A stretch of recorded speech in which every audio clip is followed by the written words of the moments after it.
લિંબાયતમાં આવેલ જયશ્રી જ્વેલર્સ નામની દુકાનમાં ચહેરા પર માસ્ક તથા ટોપી લગાવી ₹2,20,500ની સોનાની ખરીદી કરી પોતાના ખોટા નામથી બિલ બનાવી બેંકના ડેબિટના મેસેજનું એડિટિંગ કરી ઠગાઈ આચરી નાસી જનાર આરોપીને પકડી અનડિટેક્ટ ગુનાનો ભેદ ઉકેલી કાઢતી લિંબાયત પોલીસ. નાયબ પોલીસ કમિશનર સાહેબ શ્રી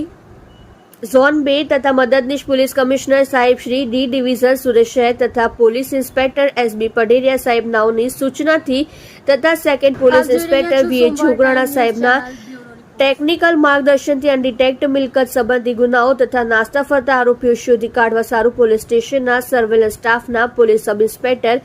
જીવી દિહોરા નાઓ તરફ પોલીસ માણસોની અલગ અલગ ટીમો બનાવી છેતરપિંડીના અનડિટેક્ટ ગુનામાં નાસ્તા ફરતા આરોપીઓ પકડી પાડવા વર્કઆઉટ કરતા હોય તે દરમિયાન અત્રેના પોલીસ સ્ટેશનમાં સર્વેલન્સ સ્ટાફમાં ફરજ બજાવતા એએસઆઈ રાજેશભાઈ સુખદેવભાઈ તથા એએસઆઈ વેડુભાઈ સુખલાલભાઈ નાઓએ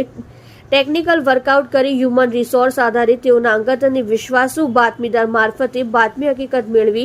લિંબાયત પોલીસ સ્ટેશનના છેતરપિંડીના વણશોધાયેલા ગુનાનો ભેદ ઉકેલી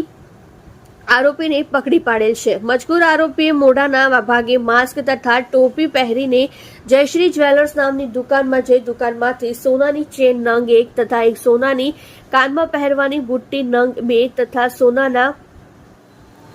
પેન્ડલ નંગ 3 તથા ચેન નંગ 1 જે ચારેયનું કુલ વજન 18.740 ગ્રામ જે મળી કુલ ₹2,20,500ની ખરીદી કરી ખોટા નામથી બિલ બનાવી દાગીના ખરીદ કરેલ જેનું ઓનલાઈન પેમેન્ટ કરવાનું જણાવી દુકાન પર રાખેલ સ્કેનર પર સ્કેન કરવાનું કહી પોતાના મોબાઈલથી સ્કેન કરવાનો દેખાવ કરી ફરીના ફોનમાં ખોટા નંબર બેંકના દ્વારા ડેબિટ કરેલ ટેક્સ મેસેજનું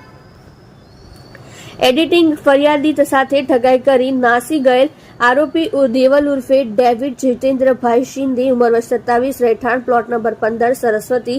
સોસાયટી પાર્ક પોઈન્ટ પાસે ડિંડોલી સુરતને પકડી પાડી અનડિટેક્ટ ગુનાનો ભેદ ઉકેલી કાઢ્યો છે.